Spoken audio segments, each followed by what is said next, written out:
Les terrains de baseball seront enfin pris d'assaut. Là, le premier entraînement officiel, c'est demain. Demain midi, on est prêt. On a hâte de revoir la gang en petits groupes. La distance de 2 mètres entre les joueurs devra être respectée et jusqu'à preuve du contraire, aucune activité sous forme de partie n'aura lieu. Les bâtons, dans les petites catégories, c'est 2 bâtons par équipe. Donc maintenant, ça va être chacun son bâton.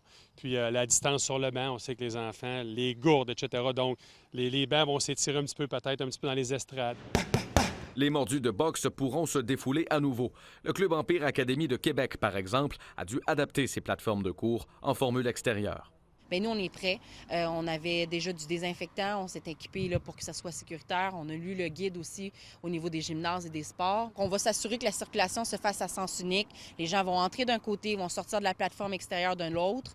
On a réduit évidemment nos cours. Dans le monde du tennis, c'est possible de jouer en simple depuis le 20 mai dernier. Dès demain, toujours pas permis de jouer en double. Par contre, ce sera le retour des cours en groupe supervisés. On va être capable de pratiquer des trucs où est-ce qu'on va être capable de respecter la distanciation entre les joueurs, comparativement à un match de double. Quant au tennis intérieur, Pour l'instant, pas permis, mais on va attendre la suite des choses. Mais oui, c'est un peu... on a hâte de vraiment savoir pourquoi.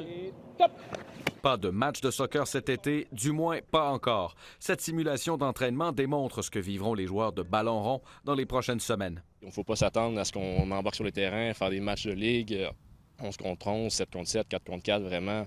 On rentre en contexte plus entraînement. Il y a la possibilité de faire des exercices 2 par 2, même des jeux avec opposition. On parle d'un 4 contre 1, 4 contre 2 avec des zones à respecter.